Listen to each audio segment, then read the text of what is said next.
salamat Mayor Vico sa pagbigay nyo ng permit sa paggamit natin ng plasang ito. Siyempre yung City Government of Pasig at maya-maya po dadating na rin ang ating pambato sa Senado, si Senator Kiko Pangilinan. Si Ma'am Jessica, FML 4th nominee, si Mr. Winnie Lati, ML 9 nominee. Po namin sila sa ML. Meron din po yung mga ML Pasig officers and members. Mr. Florentino Ting Hilario, Chairman, Incumbent Kagawad Barangay San Joaquin. Nandito po siya. Maraming salamat po sa statement nyo kanina. Mr. Roderick Dek Paloma, Co-Chair, former Kagawad of Barangay Sagad and Orambo. Mr. Hans Darrell Riodica, Head Youth for ML Pasig. Nasaan ba kayo? Where is Hans? Hans? Other members, Mr. Ram Cruz, Lead Convener, Tindig Pasig, Running First Councilor of District 1 Pasig. Miss Merlita de la Peña, salamat po sa pag-introduce nyo sa akin. Alam ko po, naiiyak po kayo nung nakita nyo po ako. Maraming salamat po sa inyong passion, sa inyong sympathy. And then Mr. Dave David, Chairman of Maintenance, Low-Rise Building, OWA, Barangay Santo Lucia, Miss Chari, Quinta Auditor, yung ating magaling na MC. Lawn Rise Building, OWA, Barangay Santa Lucia, Mr. Totoy Chakla, Head, Samahang Pinagkaisang Manggagawang Pasigenyo, Miss Josie Turay, Head, Pasig Solo Parents, dito po kayo. Kami pa po, Miss Michelle Torres, former President, Pasig PTA Federation, Mr. Manny Lantan, Biker, Malayang Siklistang Pasig, Mr. Boy Galario, Biker, MLQC Bikers, Miss Lalaine Suarez, President, Alliance of People's Organization in Manggahan, Floodway, with Dr. Nestor Castro, Member of Board Regent, Pamantasang Lungsod ng Pasig, at yung pong mga beneficiaries ng 4Ps, mga minamahal kong mga 4Ps beneficiaries, na kaya nga po ginawa ko po yung batas na yon, 4Ps law. So ito na po ang mga pinakamensahe ko po sa inyo. At siguro naman, mahaba-haba aking oras. Pwede mo ba kayong makinig? Alam ko po na miss nyo rin po ako. So magandang hapon po sa inyong lahat. Talaga namang excited ako na makaharap kayo ngayon. Kasi nga ho, kung naaalala niyo po, kandidato din po ako nung nakaraang eleksyon, 2022 election. Kaya lang, hindi naman po ako nakapagkampanya in person. Hindi ko po narinig yung mga boses nyo. Hindi ko po kayo mga nakamayan. Hindi po ako nakapag-picture sa inyo. Yung standing lang ang tumayo dun sa mga entamblado. Dahil nakakulong po ako noon from 2017 to 2023. Kinulong po ako base sa mga gawa-gawang kaso. So, noong 2016 po kasi, ako ay nahalal na senador bilang kasama dun sa Liberal Party senatorial slate. Bago po yun, nasabi po kanina na ako po ay naging chairperson ng Commission on Human Rights at naging Secretary of Justice ni Pangulong Noynoy Aquino. Dahil po sa mga naging trabaho ko, ang dami ko pong nakitang mga problema sa sistema ng ating hustisya sa bansa. Marami pong mga mahihirap na nabubulok lang sa kulungan dahil wala silang pambayad sa abogado, wala silang pampiyansa. Meanwhile, meron naman hong mga tao na halatang-halata na ng abuso, mga naging corrupt, pero nanatili silang malaya. Ilan nga po dun sa mga taong ganyan ay aming pinakulong ni Pinoy. Kaya nga po, marami po yung mga naging kaaway namin. Noong 2016 naman po, naging Pangulo si Rodrigo Duterte. At nagsimula yung mga maraming patayan noong panahon na yon. At kapansin-pansin po na sa mga patayan na yon, nakaramihan sa mga pinapataya yung mga ihirap at walang kalaban-laban. Habang yung mga high-profile drug personalities, mga big-time drug lords ay hindi naman hinuhuli. Kaya nga po, tunay, malinaw na merong maling nangyayari. Kaya nga po, pinatuloy ko yung dati kong nasimulan na investigasyon dun sa mga pagpatay, yung mga DDS or Davao Death Squad killings nung mayor pa po si Rodrigo Duterte. Kasi nga po, yung DDS model, yung Davao model, ay yun ang ginaya dun sa pagpatupad nung Operation Tokhang. Diba? So hindi hindi talaga katanggap-tanggap po para sa akin.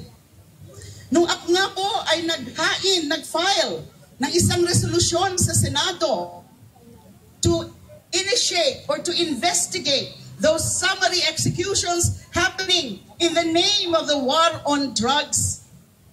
May mga kasamahan po ako sa Senado na pinipigilan po ako. Marami pong nagsabi sa akin na mag-ingat ako kasi hindi madali ang lumaban sa isang Pangulo, isang Presidente, lalo na itong pumatay. Pero naisip ko po, hindi naman po pwedeng hindi ko imbestigahan yung mga nangyayari, yung mga pinapatay, yung ng war on drugs, na may mga pinapatay ng mga inosente, mga teenagers, katulad ni Kian de los Santos, na gusto lamang umuwi sa kanyang bahay para makapaghanda, para makapag-aral sa kanyang exam kinabukasan. Hindi ko pwedeng nakaupo lang ako sa Senado habang meron mga tao na mga piniframe up, tinataniman ng mga droga, ng mga baril, ng paltik, para pabasin na sila ay nanlaban, kaya sila pinatay.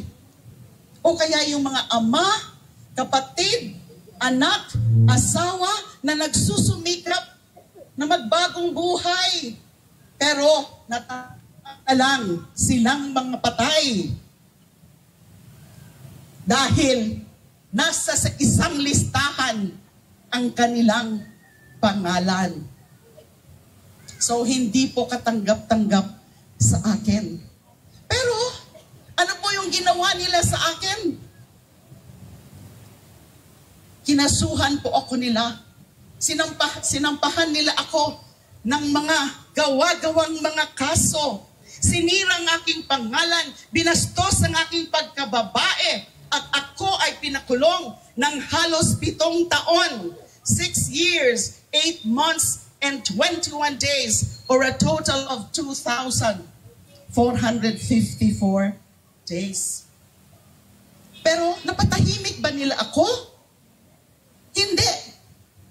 Nasira ba nila yung aking paninindigan para sa hustisya, dun sa mga inaapi, dun sa mga pinapatay na walang mga kalaban-laban? Hindi. Alam nyo,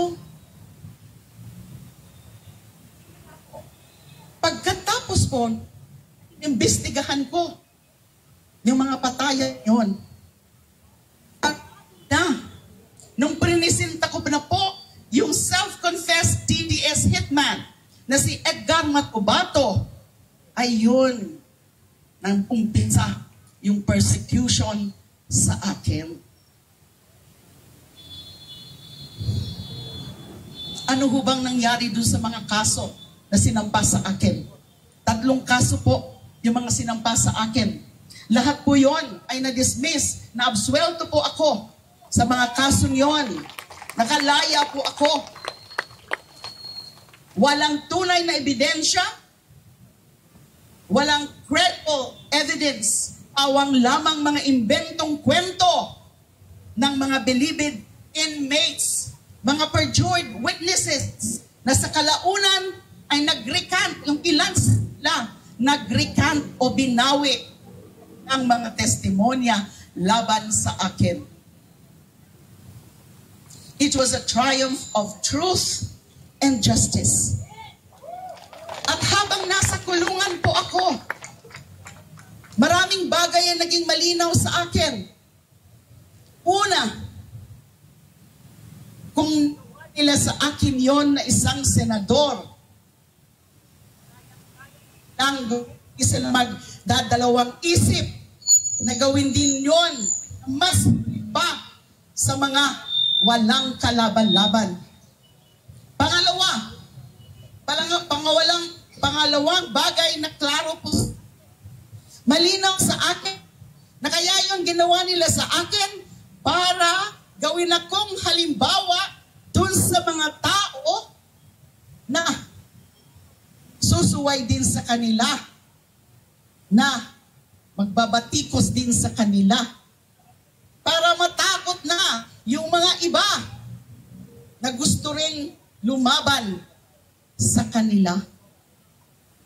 Pangatlo, naisip ko po na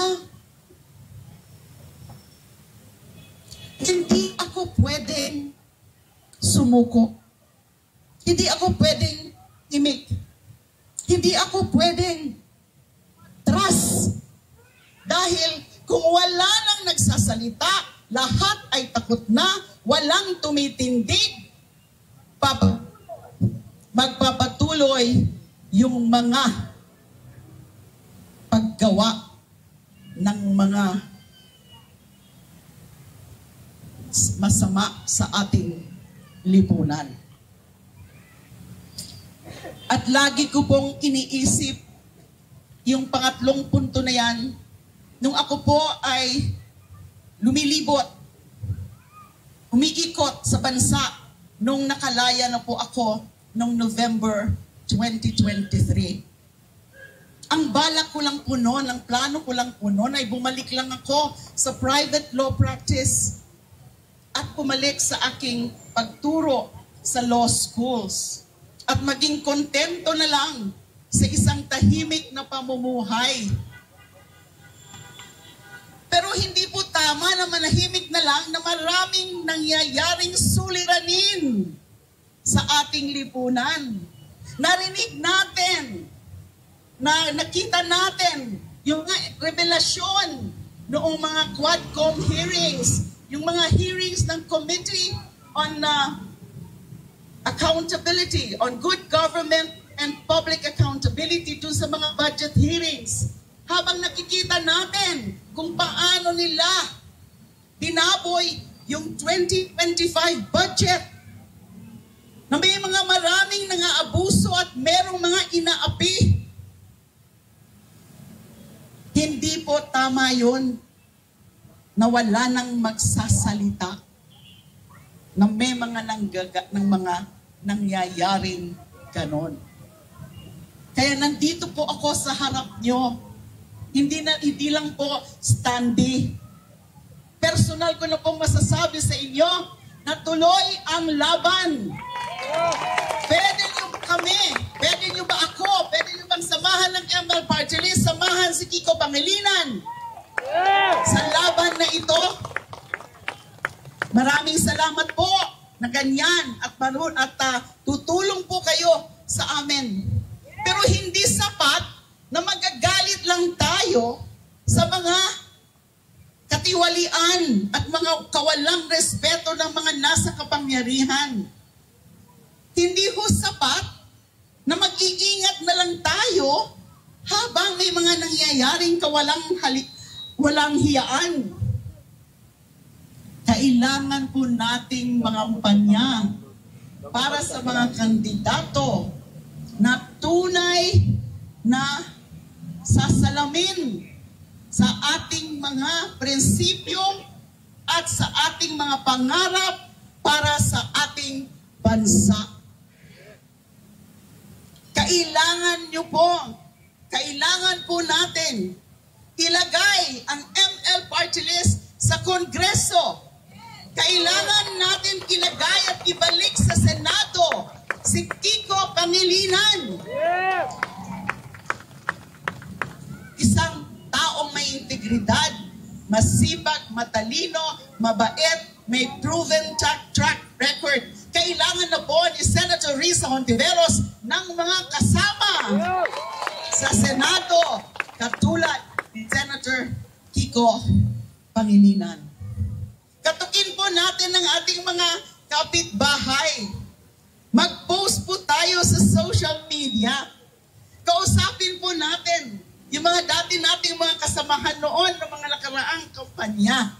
At higit sa lahat, sa araw ng eleksyon, bumoto po tayo. Baka ho makalimutan yung bumoto. Number 51 sa balota, si Kiko Pangilinan. Pagkatapos niyo pong i-share yung bilog sa tabi ng kanyang pangalan, pwede po bang baliktarin niyo ang balota? At hanapin niyo naman ang ML Party List. Number 6 naman po kami sa balota. So masayang-masaya po ako na umarap sa inyo ngayon. Miss po kasi ito sa aking mga tao. Malinaw po. Buong-buo ang paniniwala ko na kapag tayo ay nagtutulungan, kapag tayo ay naninindigan para sa tama at sa totoo, kaya nating talunin ng mga puwersang kasamaan at kadiliman. Laban lang! Maraming salamat po sa inyong lahat.